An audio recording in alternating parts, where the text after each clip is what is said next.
coming off the back end of playing 3 teams that are going to be in the Sweet 16. And I think we've really battled hard. I'm really proud of our players. Love their fight, love their grittiness.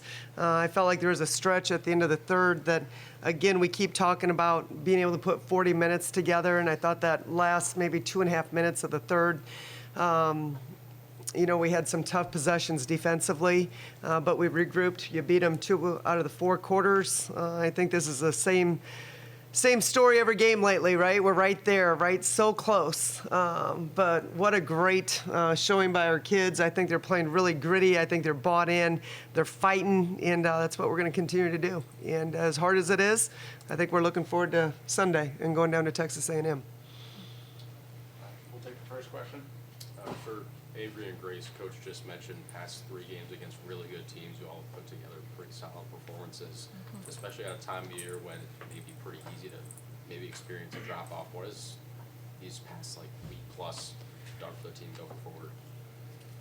Yeah, I don't want to speak for the team, but I think winning that Mississippi State game just kind of put a little taste of victory, on our team's mind. And I think those past games we've really just kind of come in with a different focus.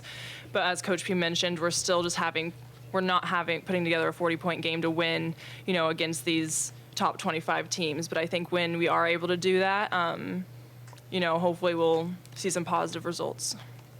Yeah, I mean, Coach P says this all the time, but all of us truly just work so hard, and day in, day out, we're putting in the hours. And for me, it just gives me all the confidence. We've proven that we can compete with anyone in the country. We just got to be able to put a full 40 minutes together, and we're ready for Texas A&M. Coach, obviously you guys are proud of your performances despite the losses the past few weeks, and rightfully so. You mentioned just trying to get over that hump. Is there anything specific you think you may need to do, or just keep going how you're going? Yeah, proud but not satisfied. We go back, as we always do, and we do a pretty thorough breakdown of game film, and we'll look at execution, we'll look at missed box-out opportunities, missed opportunities to be a little bit more connected on the offensive end, trying to keep that ball hotter than we do. I thought in the first half the ball got stuck a lot. I thought we did a much better job in the second half of that ball movement, just trying to give these girls as many tools as we can. The cheat code for, how do you put 40 minutes together, and understanding in those runs and those segments and those 2 to 4 minutes. And in this league, that's all it takes to separate yourself.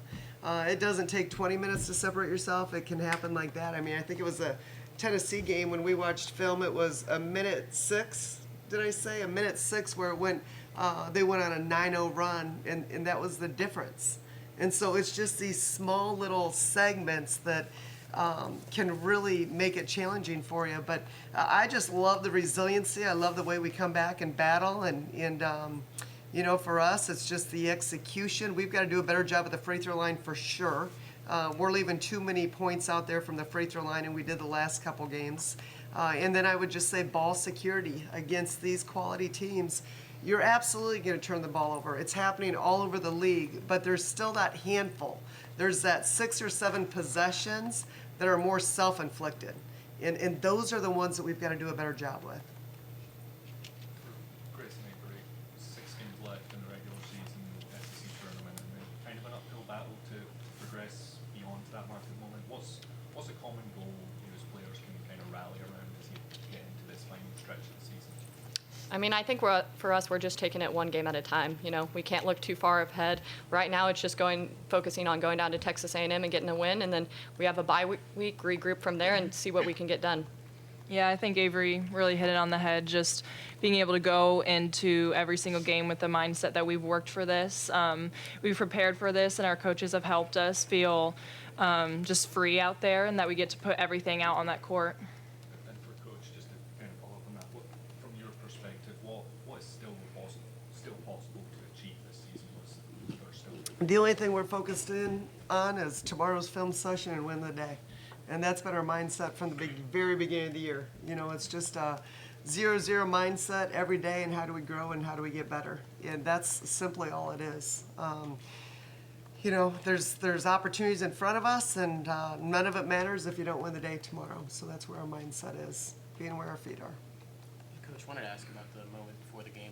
Pingeton Academy Arena, getting this game every year, what's that like for you to kind of have that moment right before basketball starts? Yeah, it's just cancer, affects so many people, and sometimes it's your players' close family members and aunts and uncles, and everybody's got somebody, and that's what we were talking about, just the toughness that, whether it's breast cancer or a different kind of cancer, the battle that they go through in the fight that they're in. And so, when we're tired, it's like so much bigger than us.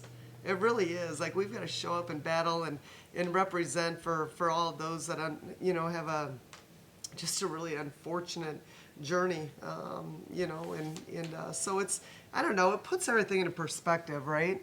Right now it's basketball, later on it's life, and I just think, sometimes pushing pause and reflecting a little bit about the big picture and the battles that some people unfortunately have to go through, just kind of shifts your mindset a little bit, I think in a really positive way. For Grace, even though Avery didn't score tonight, how would you evaluate her contributions in basically every facet of the game otherwise, especially on the defensive end? Yeah, I mean, Avery, she knows this. I tell her all the time. She's one of my favorite people to play with.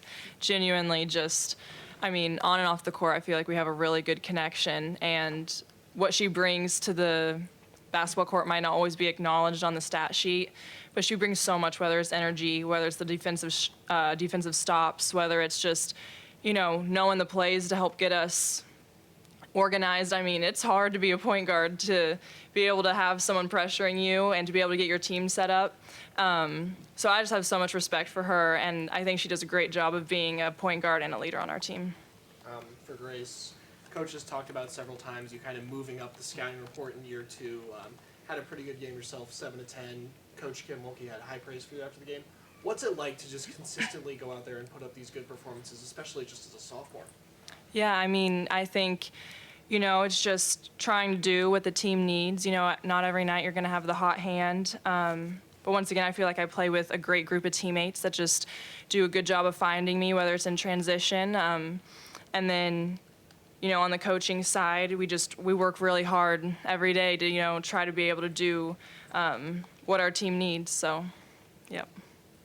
Coach, your team was leading entering the second quarter, and then LSU got hot from the field. What did you see in that quarter?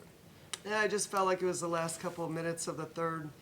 We didn't get matched up very well in transition, and like I said, it happens in a hurry. But I do think it was really came down to that 2.5, 3-minute stretch there at the end of the second. Coach, you're able to force 14 LSU turnovers. That only gets turned into 9 points. What can you do to translate into more easy buckets? Yeah, it's like other teams see the kind of turnovers you have, right? Other teams are turning those into buckets for them. What did it end up? I didn't even look. 21-9 off turnovers. And so I think defensively we're doing a good job. We're being disruptive. I think we're getting our hands on a lot of things. It just doesn't seem like they're the live ball turnovers that we have an opportunity to go and take advantage of. So to me, that stat line changes drastically with the kind of turnovers you're having.